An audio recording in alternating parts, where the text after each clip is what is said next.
What's going on, everyone? I'm here today with Chuck from the Traders War Room, and he's been trading since 2005, I believe, right? Yeah, Which is a long, that's a long time. yeah. I'm an old guy. So you made your platform for specifically for military veterans, right? Yeah. So at first, we were so funny story. So I was at first we were called Money Men. It was just a little group of us that was just we would talk stocks and we would help soldiers invest wise because we got tired of seeing them retire and ETS out of the army with little to no retirement.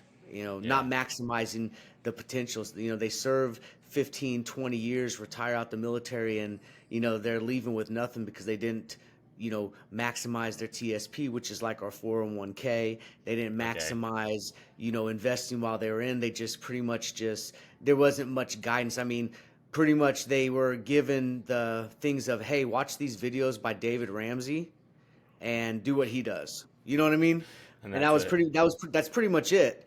And so we started, helping these people out, and we had a little group called Money Men. And one of my he's a retired sergeant major. He said, "Hey man, you should try to do this and see what you can do with this." And I was like, "You know what? Hey, let's try it out." And so I started, old school. If you go back in my YouTube, you can see my very first video. It's all rough. I mean, it's in my garage, just hanging out there with like rough.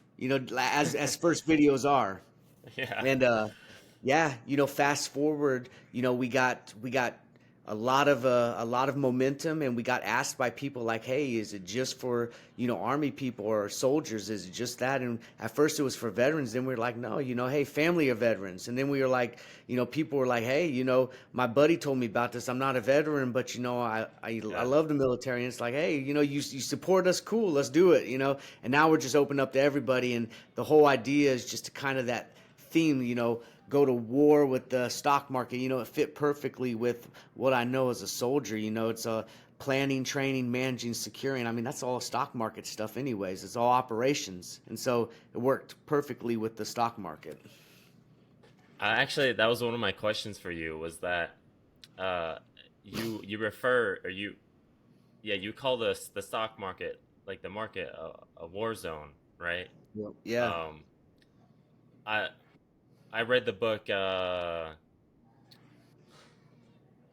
What is it? It's on my desk here. The Market Wizards. The Market Wizards books. There's a Okay. couple of them, but in there he's interviewing successful traders, and a lot of them refer to trading as like a game. Um, Yeah. I was just curious what your thoughts were on that, because like calling it a war zone is more like there's like a negative connotation to it. Like you're battling, it's hard. You gotta grind. Versus a Yeah. game is like it's fun, it's like challenging. It's kind Well. of it's a Yeah. little different. Well, being a soldier, I had to find something that kind of fitted my niche. You know what I mean? But let's not beat around the bush. We're dealing with money, and anytime you deal with money, that's not a game. You know, anyone that goes out there and says, "Hey, I see people on Twitter and stuff all the time. It's like, yo, bro, I just lost 10K today, YOLO." Woo. Yeah. I'm sitting here like I'm like, no, you didn't. You probably you're paper trading and you're faking, because if you lost 10 G's, you definitely aren't like celebrating it, because this Yeah. isn't a game out there. This isn't a game. This is it's a war zone. It's a battle, man. We're out there trying to we're out there trying to strategize. We're trying to plan.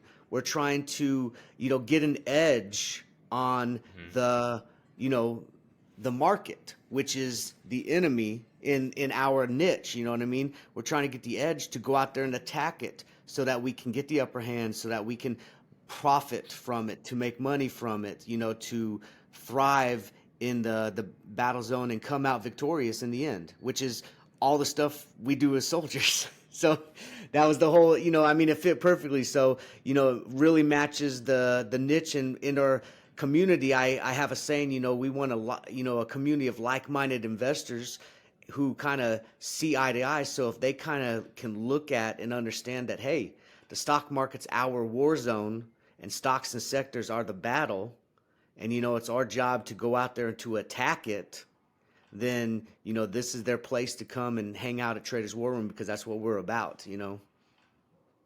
So how did you even get into trading in 2005? Like, I started off with rotating CDs. what are those again? Certificate of deposits. Like at Okay. banks, you can get you can get 3 month, 6 month, 12 month CDs or whatever. And Oh, okay, what yeah, I yeah, what I yeah. yeah, and traders don't think of that type of instrument as trading, but anything that No. you purchase and you roll to make profit short term is a trade. You know what I mean? I don't care. I don't care if you're trading baseball cards. If you buy a baseball card for $5 and you trade it for 10, you're trading. You know what I mean? Yeah. But so I would do it. I would buy 12-month CDs, and then every 2 months I'd buy another CD, and then 2 months after that, so that every 2 months I had one maturing, and I would just roll that over into another one, into another one, to another one, Nice. and then penny stocks was a Yeah. big one. Penny stocks, everyone's usually starts out with penny stocks because they're cheap. So did I, And yeah. yeah, and they invest in ETFs, because that's usually where your 401ks go and stuff like that. Hmm. And Apple. And I'll tell you what, one of my buddies, we were in Germany, and what really got me into blue chip stocks was I remember this day. We were sitting around, we were at rest, so we were in a formation, and first sergeant put us at rest, and so we could move around a little bit in formation while we were waiting. We were there forever, and you know, me and my buddy looked around. And his name's Lenny. He's one of our founders. He no longer with the organization. He decided to go ahead and just retire, but he Oh. um he went and he looked at me and he said, "Bro, look around." And I looked around. I was like, "What? Everyone's on phones." He's like, "Yeah, everyone's on an iPhone." Everyone had an iPhone, because that was the thing when you went to Germany. If you were a soldier, if you wanted a phone, so you call back home, you got an iPhone. It was an iPhone 3. That's what they gave us. That was the big Huh. thing. T-Mobile had a deal with Apple, and we would get iPhone 3s.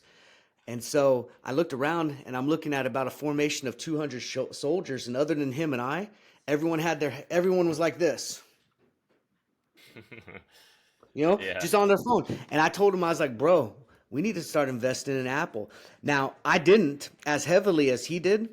He started investing in Apple right then. He's an Apple millionaire now. Like, no joke. Dang. Like, yeah, straight up. Like, fast forward. This was Germany. This was 2010. Fast forward to last year, he made his first million just straight up in Apple only. And so that was when I started really getting into the idea of blue chips, was 2011, kind of getting out of the penny stocks and looking at options and looking at Hmm. blue chip stocks as a means to generate income, because I was like, penny stocks is fun, this is okay, but I need something more. We need something with some substance, some momentum. I need to get the ball rolling with a little bit more volume. And the blue chip stocks are just, they just roll. Yeah, you buy it and you don't have to worry about anything. Like, Yeah.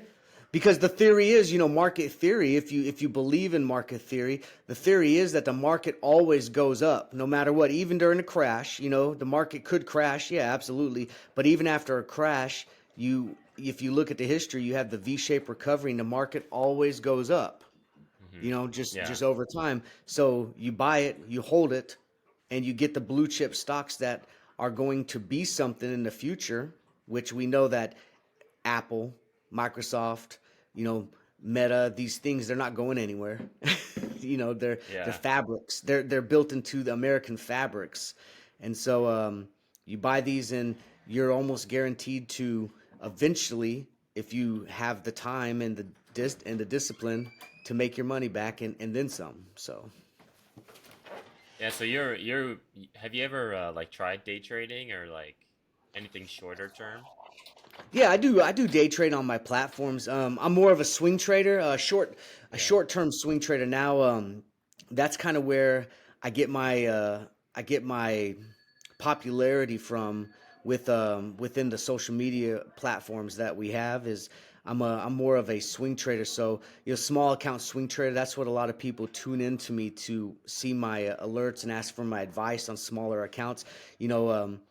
Example, I got a couple challenges going up, 500 to $5,000 challenge. Nothing I saw crazy. that. Yeah. Yeah, nothing crazy, but slow and steady. Slow is smooth, smooth is fast. That's kind of the motto. Safe trades. But all too often you see very aggressive people like, hey, flip $200 into 20K in 1 month, and I'm just like, bullshit. I was like, Yeah. no. Or I was like, no. I was like, no. Maybe if you're lucky, but yeah, you're gonna lose no. it. Yeah, yeah. Maybe if you're lucky. Yeah, absolutely. But 98% of the time, no. No, it's not going to happen. Let's be realistic. You know what I mean? Now, 500 to 5,000, doing it smartly. Yeah, that's more realistic because I can see that happen. I've done it, so I know it can happen. But the 200, that's like making a dollar out of 15 cents. I was like, that just doesn't make sense to me. 200 to 20K. I was like, that that type of stuff that I see on Twitter or X or stuff like that. I'm like, that doesn't make sense, man. That you're doing the GME and AMC, Yeah, Wall YOLO Street bets. lifestyle. Yeah, yeah, yeah. I think Those the guys. reason so many people so many people like choose such a small number, like 500 even or anything within $100, Yeah, and they make it to such a drastically larger number is because everyone either has a couple hundred or they can save a couple hundred. yeah, So they're like, look, like I did this, so you can do it too. Like just pay me whatever it is, and like they make it seem as if like you pay them and then you're gonna get uh 200 to 20K, which in reality, I mean, you're you're not going to most likely, and if you yeah, do, with beginner's luck, then you're probably gonna just give it all right back, which like yeah. you see those stories all the time. I've spoken to Oh yeah, many people that have gone through that. Uh, luckily, I haven't had to go through that. yeah. Yep, it happens all the time, and I sit there and I laugh, and we usually get when that happens on other platforms, we usually retain a lot of their clientele that come over to us because they realize we're a little older crew. Like myself, I'm in my 40s, right? We're a little older Uh-huh. crew. My co-owner, he's in his 50s, about 60. He was an old school Wall Street guy back in the 80s. You know what I mean? He lived the Wolf on That's Wall Street cool. lifestyle, right? But we're an older crew, which people get tired of the kids because the kids are paper trading. They're going on to these accounts, and they're showing, they have these accounts where they have $100,000 deposited in there, or Yeah. $1 million deposited in there because it's paper money, and they're trading these things, and they're cropping their pictures and pushing these crazy lavish trades.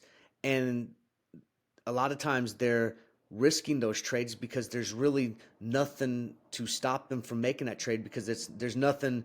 If the trade goes south, all they got to be is like, oh well, crap. There's no real money at stake, and they're not losing anything. But someone that's following their trade, that They're unknowingly, yeah. Oh yeah. And then all of a sudden, they come back. They're like, "Hey, bro, I followed your trade, and I lost a lot of money." It's like, "Hey, own your own trade, man. Risk versus reward. It's a risk at your own." And then they block them, so they can't comment anymore. Yeah, there's been a couple people that have been exposed. Some younger traders, they're like Yeah. exposed. Copying other people's alerts was one thing, and like the photoshopping. Like Yeah. you see that sometimes, where people Mm-hmm. they forget to add the plus or minus sign or whatever. Just Mm-hmm. stupid mistakes. But it's just like Come Yeah. on, man. Like, Yeah. We had that on my platform recently. We had a very good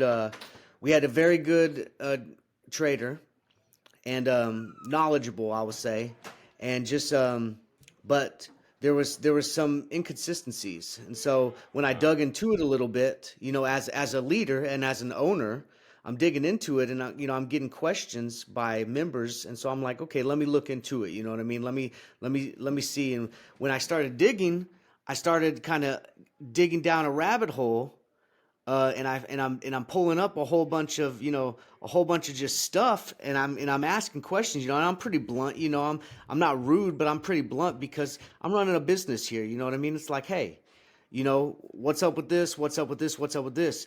And then all of a sudden I'm being labeled, um, you're targeting me. I'm a bully. yeah. Why are you questioning me? Blah blah blah. And then all of a sudden, like, within 2 days, uh, they disappear. And They with no, didn't like it. yeah, with no warning though. But just disappear. And so I'm left holding a bag, and I'm sitting here like, a let's be professional here. Where's the professional courtesy of the back and forth communication that we have? Why can't we have a business discussion on this? I'm not being Yeah. rude or anything. I'm asking business questions because you're a contractor I'm hiring to do a certain job. I want to make sure it's getting done. Oh, so B, you hired C, someone to join as like a trading educator or something like that? yeah, yeah. Okay. Yeah, and they were See. good, and they were good at what they did, but it evolved into, they did what they were doing at first, and it evolved into a little bit more, and then that started having some inconsistencies, and then that's when I Okay. started jumping in, questioning. I was just like, hold on, something's not right here. Let me start digging into this a little bit, and then as soon as I started digging, it's like, quit bullying me. Why are you questioning me? All this stuff, and it's just like, because that's my job. Yeah. That's my job. I'm an owner. I'm a manager. My job's to know what's going on with my platform. You Uh-huh. know. So, I but think as soon as I started questioning, they were like, you know what? I don't need this. Boom, pop smoke. I'm out. So, luckily luckily like nowadays it's becoming more uh what's the word I'm looking for? More common to be like transparent yeah, because people are aware that like there's people that are literally scamming out yeah, there. Like yeah. so Yeah, the transparency is important. You know, you got to build that rapport. You got to build that trust. You got to have that sense of integrity. The same. The same. And it all, like, I go back to this traders war room thing, right? Because the whole things that the army runs off of, the army values, right? Leadership, duty, selfless service, courage, all that stuff. It's the same thing as like the warrior ethos and the Bushido code from the old warriors, and it all comes down mm, to respect, honor, integrity, and just saying, doing what you're gonna say you're gonna do, and saying what you're gonna do and following up. And you integrity, know, yeah. yeah. And it used to be, I'm old school, so it's like, my word is my bond, and if I shake your hand, that means I'm gonna do something. That's kind of my mentality. It's like, if I say I'm gonna do something, I'm gonna do it. If we shake hands, we're making a deal. I don't need nowadays. Legit, I do need it on paper, but the Back handshake, and then. but a handshake until we get it on paper, to me, a handshake is as good as a deal done. You know, Yeah. but not everyone sees it that way, and so Yeah. Um that kind of that's kind of another thing I wanted to talk about was that do you think that you serving in the military helped you in becoming a trader, or did it maybe harm you in some ways? um. Well, I think it helped me because I wanted I wanted to set myself up and my family for Mm, success with something other than a career soldier. You know, yeah. something. Um, but you know the army pretty much, it gave me the desire when I was seeing people ETS out of the military. When I was seeing them ETS out of the military with little to no savings and little to no financial understanding, like other than high school, they knew what credit was with a credit card, and they knew how to balance a checkbook barely. You know what I mean? Other than stuff like this, um, when I saw this type of stuff, I really was like, you know what? I was like, these people lack education. They lack understanding. Like, I can't officially teach this because I'm not a financial advisor. I don't have the Yeah. credentials, but I can definitely give you, I can give you from experience, and I can put you on game. I can put you on game. And that was the whole idea. And then I started noticing, hey, I'm good at this. I'm like good at this. Like people are actually understanding what I'm talking. Like I'm a good teacher at this because I'm able to Barney size this down to, a basic level. I can take the complex understandings of what it is up here, and I can push it out in layman's terms so that normal people understand it. It's like, oh, Yeah. okay, cool. Yeah. And then, of course with soldiers, I can relate it to, wartime war story, like kind of like you can talk football about every type of Yeah. life Their event. lingo. Yeah, you can do that with, I can do that with battle scenarios and, stuff like that. So that's how that started, and I think it kind of catapulted me. It helped me evolve into doing it Mm. in something I really, really am enjoying. And, fast forward, legit business. I have a great community, and I'm looking at doing this, looking at retiring here soon. This is something that I'll probably, once I retire. Will be something I give it 150% instead of just 100%. I give it 100. I give it 110%. But when I retire and there's nothing holding me back, like Yeah. I'm going ham. Like I'm gonna go visit colleges. I'm gonna go visit you know I'm I'm gonna ask just random people like, hey, where you at? It's like, oh, I'm over here in Nebraska. It's like, hey, I'm on the way. Like tell your friends, I'll see you at the Do a Holiday tour. Inn. Yeah, I'll see you at the Holiday Inn. I'm on tour. Yeah, yeah, yeah, That would honestly be. I think it's a good idea. I mean, I don't yeah. see many people in finance. I don't actually know people in finance, but in trading, you don't see people doing many things in person. That's a cute cat. Yeah, that's Violet. We call her Violence. That's funny. Yeah, I don't have any animals, but yeah, I think that's a good idea. yeah, When you started in 2005, it sounds like you just slowly got into it. Were you like making, because the CDs are pretty, it's like, there's like almost no risk with those, right? Isn't it yeah, guaranteed? yeah. It's almost no risk. You just want to make sure you get the good yields. When the CDs, I can't remember what it is. I think back then a good rate was like maybe 1.5%, 2%. If you got 2.5%, you were like you bought a whole bunch. You know what I mean? Nowadays you can look at a CD, with bond yields the way they are now, like 4 or 5%. I mean, if you're not Oh buying, yeah. listen, people, if you're not buying bonds and treasury yields right now, you are nuts. It's fixed Do they income. Go do they out have there. it did they have 1 year? Uh, I forget what the term is, Yeah, but one they year got ones. they got all sorts of ones. They got. I think they even have as low, depending on what it is. I haven't done anything lower than 2 years for a long time, but I think they got even 3 months. Like I think there's a Oh, Bloomberg one out there that's like a 3 month, 6 month, 1 year, 2 year. There's all sorts of stuff out there. okay, yeah, But if yeah, you're not buying, but if people are not buying these bonds while the yields are elevated, they are missing out because they're going to go back eventually to nothing, and they're going so to sit here and miss this opportunity. yeah, buy a couple 10 year ones and just Yes, yes, that's a absolutely. yeah, that's a good idea A- actually. yeah, I don't know why I haven't thought of that. absolutely. Yeah, the 10 year, great. I prefer the 2 year just because you're able. Just it comes around a little, it matures a little bit quicker. But that's just me. But a 10 year, yeah. I mean, the yields are just ridiculous. I mean, and it's free money. I mean, other than short of essentially. like an absolute government just debacle where Collapse. we just collapse, it's pretty much guaranteed. So yeah, I brought that up. So in 2005, you started with the CDs, which is like little risk. So when you started trading, did you essentially started making money right away? But when you started with like stocks, how long did that take you to start making money? Oh well, it's been a love hate relationship for a long time.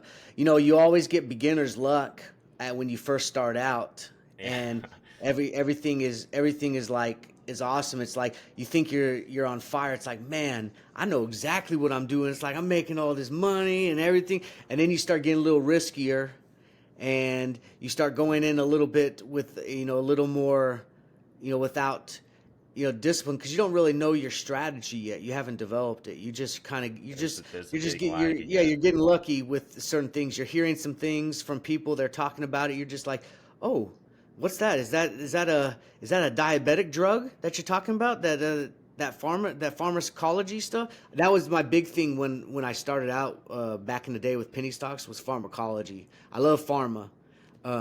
It's cheap, and when they come out with these new drugs or these biotech things, Oh yeah, and they they hit, freaking oh, skyrocket. dude, and if you hit it, you hit it hard. And so I love big pharma. And that was what I used to do when I was younger. I'd find these worthless companies that had some sort of something that dealt with cancer, AIDS, diabetes, something, Alzheimer's, whatever, and that had like something in the pipeline, and I would just go in there and get like 1,000 shares or 2,000 shares and just sit there and wait, and hopefully, and when it spiked up, I'd be like, yes, and did really well. And then you go into other things that aren't part of that, and you're just like, oh, I'm gonna go check out this company, and then no, and then, oh, hey, Cupsy. That's Cupsy. Yeah, and so you start out good, and then it rotates in. You get complacent. That's the big thing. You get complacent. You get a little Hmm. cocky, a little arrogant. You think you're kind of, you know what you're doing. You really don't, and you make some mistakes and you crash and burn. And then you gotta, and then as a then you gotta kind of have a talk with self, and you gotta go, okay, self, am I a casual trader? Am I an investor? Or am I really wanting to dedicate time and effort to this and learn how to do this right? You know? And so if the answer is you're casual, then you're just going to keep losing money. You're going to make some money, you're going to lose money, but over the long haul, over the course of Hmm. your lifetime, you're going to lose more than you make, in my opinion. If you're an investor, you're very safe. You're probably going to make money as long as you keep investing, but you're not going to realize those profits until you're old, and you can't really play with your money anymore because you're old. You can play with it, but you're 65 years old trying to play with your $2 million. When you could have done that when you were 40. You know. Yeah. But So then you do, got yeah, but then you dedicate your time you decide, what, I'm going to dedicate my time, and you gotta put in, you gotta buy the books, you gotta buy some classes, you gotta find a 7-figure mentor that's legit, that isn't just there to yeah. sell you a product. He's also there to mentor you and guide you, because that's important. Having a mentor that's not just, hey, buy this product from me, blah blah blah. Well, yeah, you subscribe to them, but if you're subscribing to them and they're not answering simple questions, then they're just there to take your money. If you're subscribing to them, they should be able to answer and give you guidance and mentorship as well, and that's important. And I had a great 7-figure mentor that was really showing me how to the mindset, the emotional risks, the mitigation risks, the the mindset, kind of, to understanding Hmm. how to trade and invest. That's important. That's a huge part, actually. Huge part. How soon after starting did you get a mentor? Oh Like a man, couple I years? don't. Yeah, I probably didn't get a. you find mentors here and there, but like, you know, I didn't find like a true mentor. Like Yeah. you find it here and there. You're talking to someone that knows what they're talking about, or to you they Yeah. know what they're talking about. You kind of latch onto them a little bit, and then you realize that they're either just talking it up or don't really know as much, or you Mm. just advanced more than their knowledge base, and now you need to find Yeah. someone else, right? I didn't probably find a mentor until about 2009 that was he was a master sergeant and I was a corporal and he was a master sergeant and he just out of the blue we were doing staff duty together, which is like I don't know if you're familiar with staff duty, but it's like No. it's like doing like a fire watch. Like, we're watching, we're on guard 24 hours. We're the Okay. emergency line for 24 hours, right? So I'm doing staff duty with this guy, and just out of the blue, we're sitting there just bored because that's what it is. You're just sitting there, reading a book or whatever, waiting for an Yeah. emergency to happen. And he's like, "Hey, do you invest?" And I looked at him, I was like invest, like trade stocks and stuff? He's like, "Yeah." And I was like, "Yeah, kind of." He's like, and then we started talking, and dude was like, dude was talking about stuff I blew my mind. I had no idea, about this type of stuff. And so I basically told him, I was like, I'm going to like pick your brain and stuff. And then I found out, as a master sergeant, he was sitting here getting ready to retirement. He was sitting on $2 million from Mm. investments, ready to retire. And Dang. he was like, because I was smart as a soldier. I didn't, he's like, when I was young, I didn't go out and buy the flashy car. I didn't do this. I didn't do that. I don't drink. I don't smoke. I don't party. It's like, it was always about what I was, the end goal and stuff like Yeah. that. And so I found him about 2009, and I still tap on him. I still tap his shoulder every day. Like, not every day, but I tap him. I tap his shoulder. I'm just like, "Hey, what do you think about this?" And he's just like, "Man, I'm out of the game and stuff." It's like, you're never out of the game, man. You always got your ear to the grindstone. You got an idea. So, Yeah. but What was it? What was it like trading in 2008 when the market crashed? If you were trading then. yeah, penny stocks were hot because no one had any money, so everyone was trading Everyone. penny stocks. Dang, it must have been crazy then. Yeah, Because now penny stocks are still, I don't trade them anymore, but like yeah, during COVID, they were pretty hot. Like yeah, every day, there's like 5 to 10. So back then, it yeah, was probably like 20 or 50 every single day that were. yeah. Well, the penny stock market, on surprisingly enough, the pink sheets were hot too. The OTCs were hot, Yeah, because no one had money to spend on the good stuff. They were waiting for the good stuff to hit the bottom, to invest in. Um, the financial crash was really hard on a lot of things. I'll be honest with you, I didn't really feel it too much because I was lucky because I was cushioned by the military. I mm, was still active duty. Um, I was not heavily um, heavily aggressive invested with my TSP. I didn't have it. I had it in a life cycle fund where it was automatically being managed by a money market manager or whatever. So I didn't have it yeah, too aggressive in like any type of you know Dow fund or S&P fund or anything like that. So I didn't lose. I lost some in my fund, but the V-shaped recovery that came a couple years after that cleared that real quick.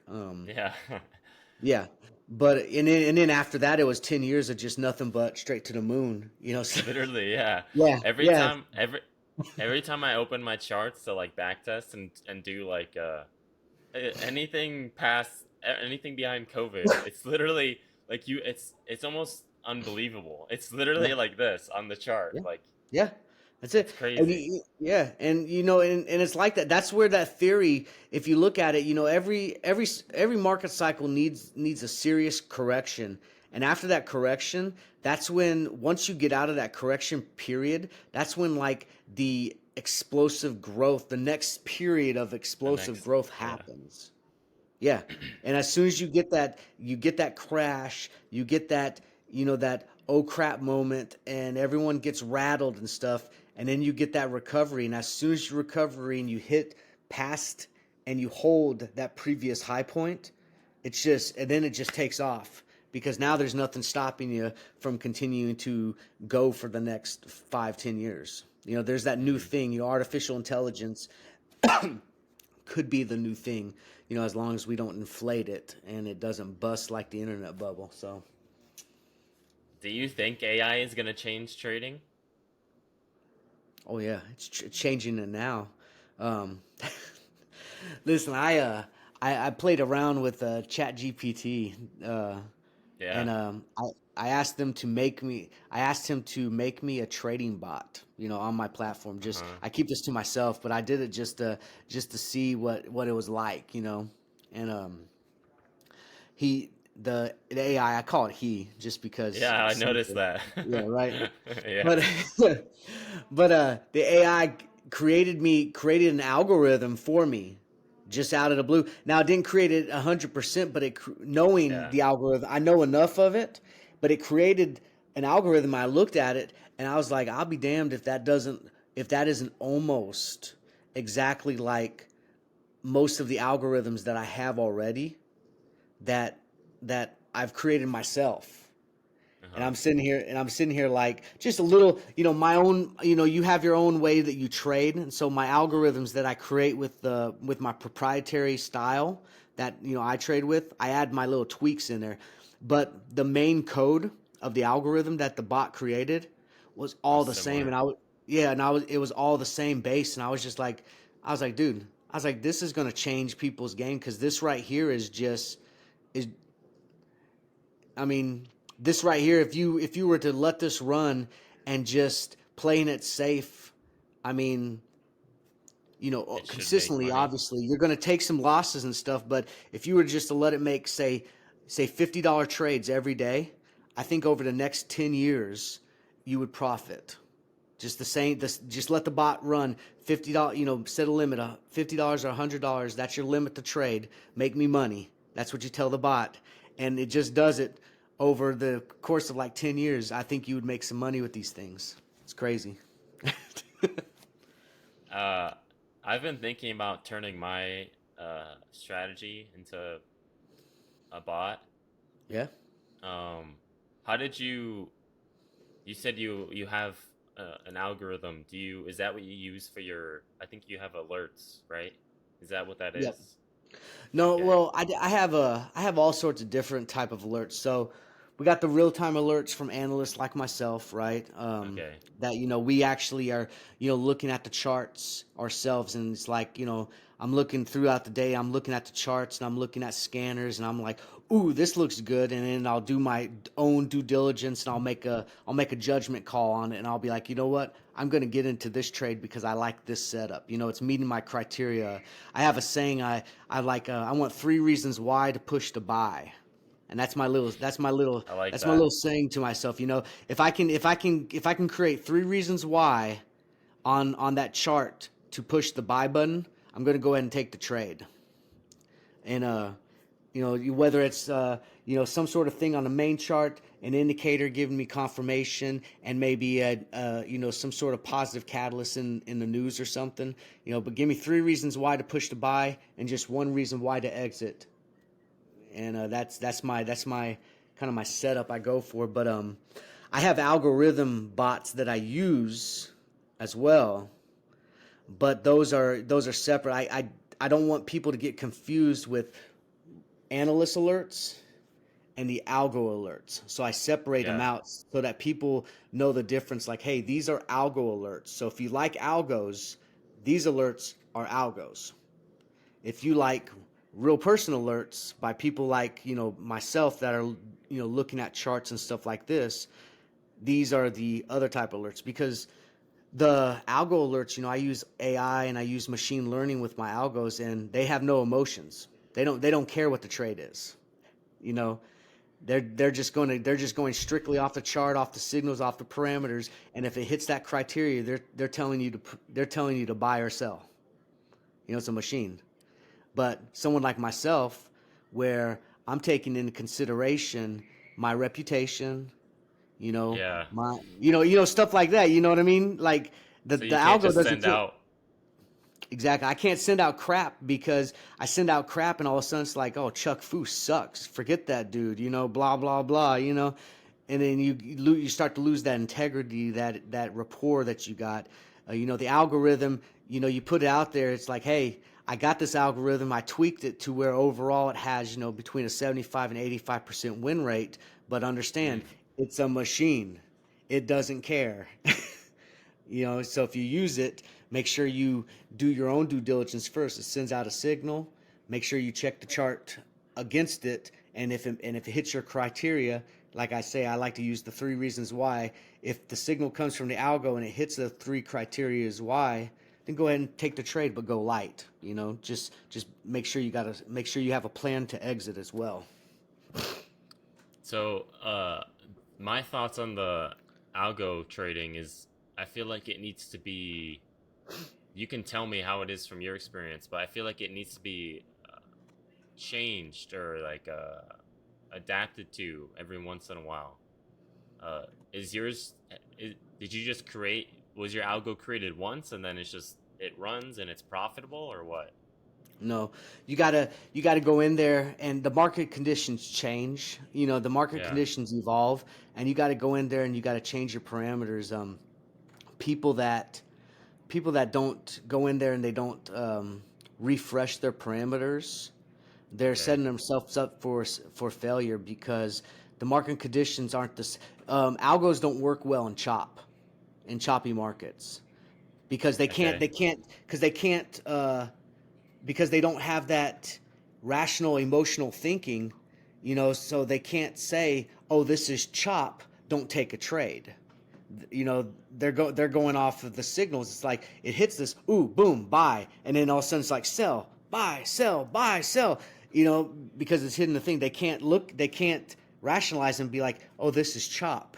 I shouldn't probably push a signal because this is this is bell volatility or something like that. So, but yeah, you got to go in there and you got to make sure your algos are, and you can do that easy. I like to back test my algos. I go in there monthly, and I look at Mm. my algos and I make sure that my algo strategy, and I'll back test it on 7,000 candlesticks, and that's my back testing. So I'll go back and I'll back test on 7,000 candlesticks for the strategy, and if it's not hitting that 75% or higher win rate, I'm tweaking it to hit that 75% or higher win rate. And Okay. that's what I want. I want an algorithm that I'm pushing out to the mass people to use. I want it to be 75% or better effective. Because nothing can be 100%. We don't live in a 100% world, but 75%, win rate with, That's awesome. yeah, is good. And with a 85% off of that win rate, at least at the initial push, because it's a 75 win rate when you look at it from the signal point to exit. But Okay. you can look at the strategy, and you can also I don't know the word, but you can get it to where you can tweak it to where it's even more effective off the initial push. So if you were to take a smaller percentage of a win, if you were to not get greedy, and instead of looking for 10%, maybe you were looking for 5%, you might Yeah. be able to hit 85% all the time. So What is the? Do you know the average like risk reward on those trades? Is it on which one? the algo just in general? Because like Um, a 70% win rate could still be unprofitable if it's like super, if it's like super, if you enter and then exit right away, then it doesn't matter if the win rate's, you know, super high. you Because if froze. you take a big loss on one, then it could wipe out a bunch of those losses. You know what I mean? Yeah, absolutely. That I make sure what for me, I can only speak for self, but on Yeah. mine I make sure that when I run my back test, and part of the thing is that risk versus reward, the win rate. I want my positive number profitable to always be higher than the negative. So like the the average the average profits made versus Hmm. the average profits loss. Yeah. After you do your back testing over 7,000 candles, I want my average profit made to be green over red, and that goes into this that goes into the 75% strategy. I haven't had that not happen yet, where my strategy reaching that 75% hasn't reached that. The profit was higher than the loss. I haven't got to that yet. If I if I ever see a strategy like that, I might have to rethink the strategy, even if it said it was 85% effective, right? But the loss, well, the max loss was, 4% was the highest loss, and the highest win was 2%. I might have to be like, hold on, that doesn't calculate right. Let's try to tweak this a little bit. What Yeah. is it sounds like you use a couple different things to trade. Uh, you mentioned like indicators. What do you like if you were to only have like one way to trade or one strategy, I guess, that fits your three whys to buy? Like what would that be? Price action, momentum, price action. I mean, you got to go back to the bread and butter. You got to go all these crazy indicators that everybody uses, and these Yeah. crazy Yeah, I candlestick don't use them. patterns that people have created. These, table tower, stuff, and these tweezer top, candlesticks and all that. Okay, cool. They're cool, and yeah, I can see the value in them, because it's technical analysis. If it's happened once, technically it could happen again, and that's the whole theory with technical analysis. I understand that, but let's go back to what what what was the whole basis of the stock market or trading in general, anyways, and it's volume and momentum. Supply and demand. It's like, hey, it's like if people want it and people are going into it, and you got some volume, then I'm interested, because now, if I'm investing, it might be a little thing. I may not care about volume if I'm investing, because I like the Yeah. product. I might believe in the product. I'm investing in it. But if I'm trading, I don't want to trade something that no one else is trading, because there's no profit in it. Like, who am I going to trade it to? You Yeah. know, who am I going to trade it to? Like, no one. Like, you know, someone the other day, they posted on X. They said they just they bought this ridiculous contract on this. It was an option, and it was a ticker that ain't no one heard of. And there was like no, I'm telling you, and it was just like, yo, check out this. I just bought this, blah blah blah, and it was like a $300 contract. There was no volume on the day, but one, Yeah, he them. was the only one. Yeah, he was the only one, and I can't That's believe the funny. broker actually let them buy it. But whatever. Okay, but I'm sitting here chuckling to myself. I'm just like, what a dork. I was like, he got no clue. I was like, who's he gonna sell that to? Unless this thing absolutely skyrockets and then the volume comes in. But Yeah. no one's even heard of this ticker. I can't even remember the ticker. It was like such an odd ticker. I was like, no one's even heard of that. What's everyone trading? Tesla, AMD, Yeah. Meta, Apple. Those are the things. The high liquid, high volume. You can do scanners. Anything that's over average 2 million trading shares, anything that's over 2 billion market cap, I'm Mm. interested in, Yeah. because high volume, liquid, and it's moving and shaking, and I can hopefully trade it and make some money. Not one. I don't want to be the one. Yeah.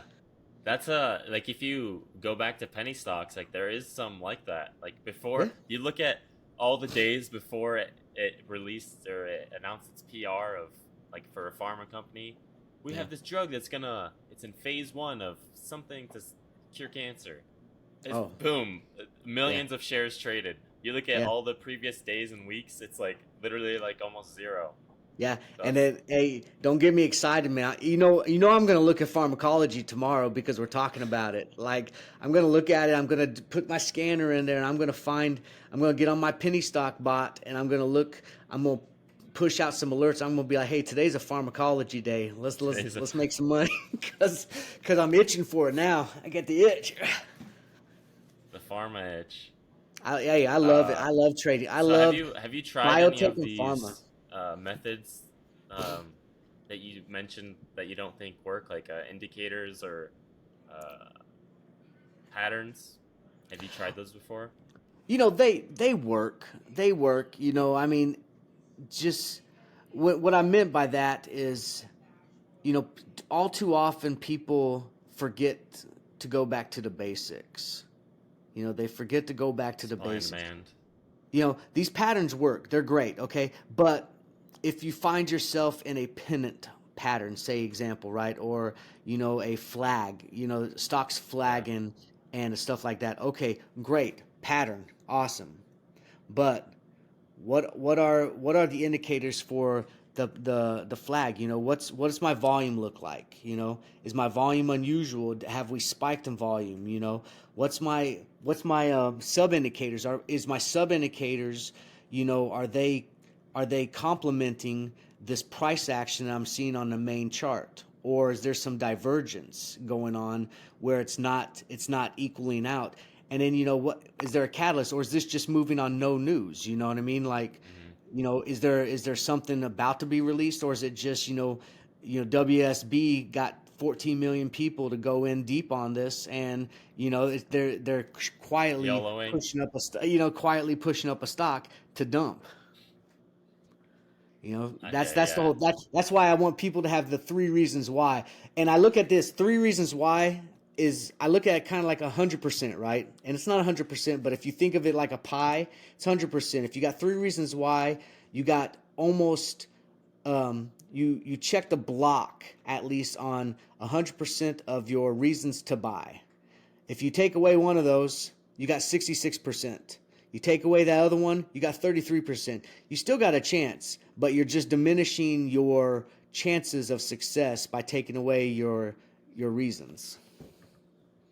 That's a good piece of advice for Yeah. especially beginners. Like when I started, I don't know about you, but I was just like I watched one video and I was like, "Oh yeah, that I think that makes sense." And then I'll go through the charts the next day and buy, sell up and down like just Yeah. randomly. Uh Yeah, that's it. so if you give yourself some sort of rules, like some sort of parameters, like okay, I can't just randomly buy and sell. I need to have at least, three reasons. Yep. Um or some reason, like Yep. other than Yeah. just I think it's gonna go up or down. Like Yep. And I I tell lost, people that too, you know, a lot of times don't let their only reason be because you know, because Chuck Fu pushed out an alert said buy to open, you know, yeah, spy at this thing. Don't let that be the reason. I mean, hey, it might make you money. It might make you money. You know, I'm pretty good at what I do, you know, I might make you some money, but if you're relying just on me to do that for you, you're hmm, not developing, and you're not going to eventually you're going to lose more than you're making, and then you're going to come back to me a year from now and be like, you suck. Well, yeah, no. It's like you've been with me for a year and you've never evolved into the next stage of the trader that you're supposed to be, you know. And yeah, that's a good that's point. yeah. And you know, it's like I put that out there. Cool. You know, look at the chart.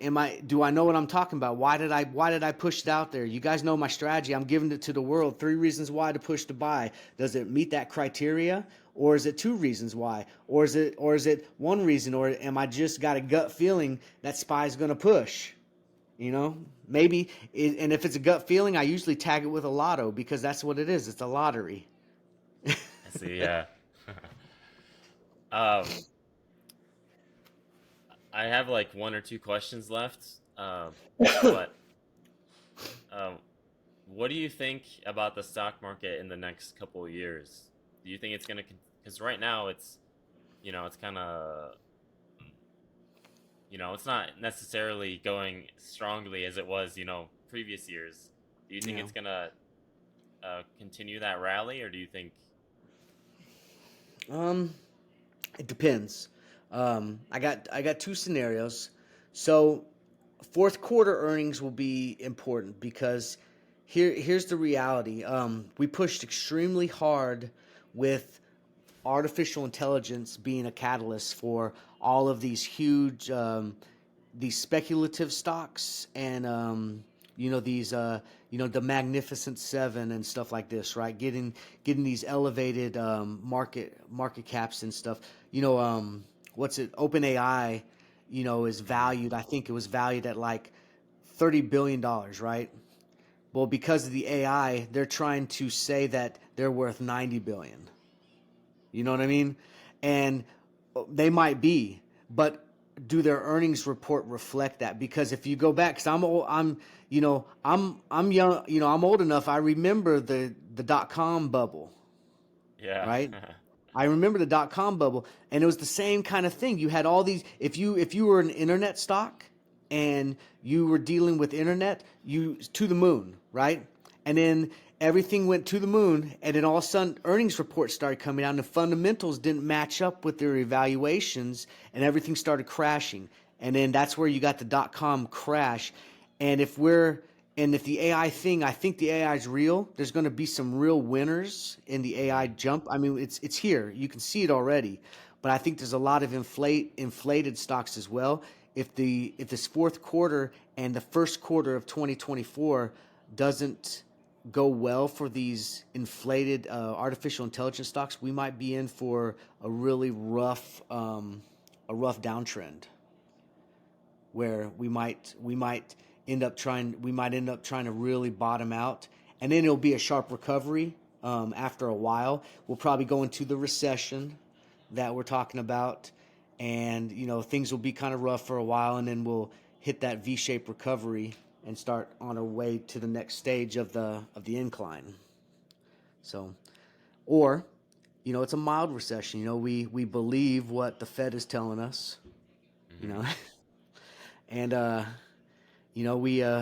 we believe they're doing the best they can for us American people. I'm a soldier. I can't give an opinion on this at all. So, Oh. but we believe this type of stuff, and we hope for the best. And it's a mild recession, and we go on and continue being the best country in the world. You know, Regardless, eventually we're going to be on top again. I mean, that's Yeah. just what we do. That's just what we do. So it's either are we going to get a heavy hit or are we going to get a Yeah. mild hit? And I think I don't want to, you know, cast anything on the future. I want to see what the earnings. I want to see what the fundamentals say. You know, because that's the important part. Because big money, the wealthy, the time of investing in speculative stocks is over. If the earnings reports don't match up with the evaluations, they're pulling their money. They're pulling their money and they're going to go into fixed income. I guarantee it. I guarantee it. So those earnings reports have to be on point. And if they're not, big money's pulling their money and they're going to go straight into fixed income. That's it.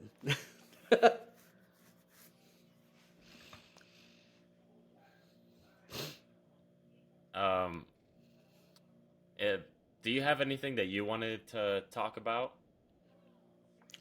No, not specifically? really. I appreciate you doing this interview. I enjoy interviewing. I hope people got a little bit of insight into kind of where my mind's at and kind of well, I think we had a good conversation. I'd like to interview you next time.